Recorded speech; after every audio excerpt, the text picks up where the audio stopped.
How y'all doing? On September 4th, 1981, 3 months before his trial for 2 of Atlanta's black youth murders, Wayne Williams' attorneys asked the court for any prosecution evidence that might clear him. The prosecution said there was none. Judge Clarence Cooper agreed to study everything the prosecution had. 2 months later, after personally reviewing files of the Special Police Task Force, Judge Cooper turned over volumes of material to the defense. Nowhere was there any mention of an investigation into possible Ku Klux Klan involvement in the murders. But 9 months before, a handful of Atlanta police officers and GBI agents had begun a top-secret Klan probe known as the 8100 file. According to the file, then GBI Director Phil Peters ordered it kept secret, even from the task force, for fear that, quote, if the intelligence leaked out, it would possibly cause a race riot, end quote. But even if the task force didn't know about the Klan probe, its leadership did. According to the file, then Assistant Atlanta Police Chief Morris Redding, who headed the task force, was briefed on at least 2 occasions. He gave his approval of the operation, but later expressed doubt about Klan involvement in the murders. GBI agent Robbie Hamrick, head of the task force detectives, is quoted as saying that only he and Redding were to know of the secret Klan probe, and he would act as liaison with the task force. Then Atlanta Police Chief George Napper was also briefed on the operation and gave his approval. He is quoted in the file as saying, quote, do not let this out, end quote. If top police officials knew, what about prosecutors?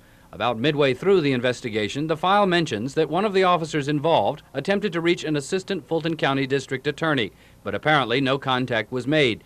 The assistant DA named in the file told 11 Alive News this week that he has never been told of any Klan investigation. 2 days later, the file contains a vague reference which states, quote, office advised Heat, DA's office, end quote. This morning, Fulton County District Attorney Lewis Slayton, who prosecuted Williams, declined to comment on camera, but told me he didn't know about the secret Klan probe until just a few months ago, and that he has never seen the 8100 file. In a statement issued through his office today, Judge Clarence Cooper, who turned over much of the task force files to Williams' defense, said he only knew what the district attorney knew.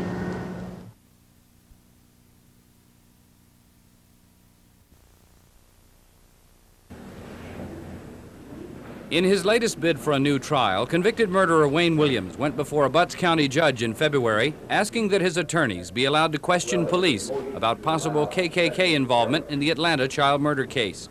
Last month, 3 lawmen gave depositions, which have been obtained by the USA Today newspaper and shared with 11 Alive News. They describe a top-secret probe known as the 8100 file. So secret, it was limited to only a handful of lawmen and kept from the special task force investigating the murders for fear of leaks. It was kept secret for fear that its very existence could have sparked a race war during Atlanta's tense nightmare of the early 80s. It contained evidence from an informant that a Klansman had threatened to kill Luby Jeter weeks before he was strangled and promised to kill others. In his deposition, Atlanta Police Major Herman Greiner admitted he considered the Klansman a prime suspect. But GBI agent Joe Jackson Jr., who headed the special probe, said he brought it to an end after concluding, quote, there was absolutely no truth in these accusations, end quote. In a third deposition, former Atlanta police investigator Aubrey Melton said the informant told him GBI agent Jackson had revealed his name to the suspect, blowing his cover. Saying he couldn't remember exactly when, Agent Jackson admitted tape recordings between the Klansman and the informant had been destroyed. Today, an assistant state attorney general who declined to be interviewed on camera confirmed for 11 Alive News that the tapes were in fact destroyed, that they were destroyed in July of 1981. Now that's 1 month after Wayne Williams was arrested, and the same month he was indicted for 2 of the black youth slayings. But both that attorney general and the GBI insist it was routine house cleaning of worthless material. Interviewed at his Somerville office today by 11 Alive's Don Hatcher, attorney Bobby Lee Cook, who is working on Wayne Williams' appeal, called the routine house cleaning a routine cover-up. I find it perfectly incredible and alarming to my sense of judgment and hopefully to some degree of common sense that these tape recordings could have been destroyed approximately 2 weeks after Wayne Williams was indicted in this case, and without giving the court or the district attorney any effort to analyze or to evaluate this evidence. I find it shocking.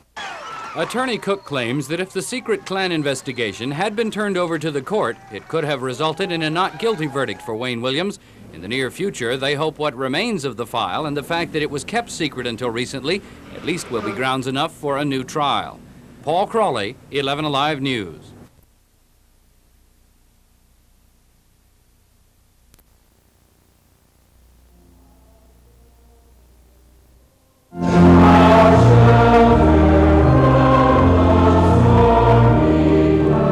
February 17, 1981, friends and relatives gather for the funeral of 11-year-old Patrick Baltazar. He is the 19th young black slain in 18 months.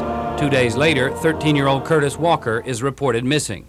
In the day between the burial of one child and the disappearance of another, a longtime informant contacts a special investigator on the Atlanta Police Force who is not involved in the child murder case. The informant claims a member of the Ku Klux Klan has tried to recruit him to help kill young blacks. He warns the Klan is arming for a race war, and he's been told, quote, they are going to do one each month until things blow up, end quote. The informant says at first he, quote, thought it was just Klan talk, but changed his mind after the Jeter boy was reported missing, end quote. 14-year-old Luby Jeter's body had been found 2 weeks earlier. The informant says the same Klansman had threatened to kill Jeter several months before, when Jeter had run into his car with a go-kart. The informant is given a polygraph by the GBI, whose agent concludes that, quote, the source had related the truth in all areas of the investigation, end quote. At about the same time, a second informant, unknown to the first, came forward with similar information about the same Klansman. The second informant theorized that a 6-member Klan guerrilla unit may be doing the killings, assisted by a black policeman, possibly as some sort of initiation rite for advancement in the Klan. But this source admits he isn't certain about the truth of his information. A handful of GBI and Atlanta police officers began a top-secret investigation known as the 8100 file. It is kept separate from the Special Task Force. The reason cited by then GBI Director Phil Peters is the fear that, quote, if the intelligence leaked out, it would possibly cause a race riot, end quote. After more than a month of clandestine surveillance of 3 Klan suspects and wiretaps on their phones, there is no solid evidence to confirm their involvement in the killings, which have continued to happen. The only hint is a phone conversation between 2 of the Klan suspects on April 1st, when one says he may, quote, go find another little kid, end quote. 3 weeks later, on April 24th, the 3 Klan suspects are brought to GBI headquarters, where they voluntarily submit to polygraph tests. According to the examiner, the results indicate, quote, none of them had any involvement whatsoever in the murders, end quote. When asked about the April 1st phone call in which he said he may go find another kid, one of the Klansmen says it was just an inside joke. In the meantime, the GBI Crime Lab reports that hairs from a mixed-breed German Shepherd Husky dog, owned by one of the Klansmen, do not match dog hairs found on some of the victims. Results from any fiber evidence are not noted in the file.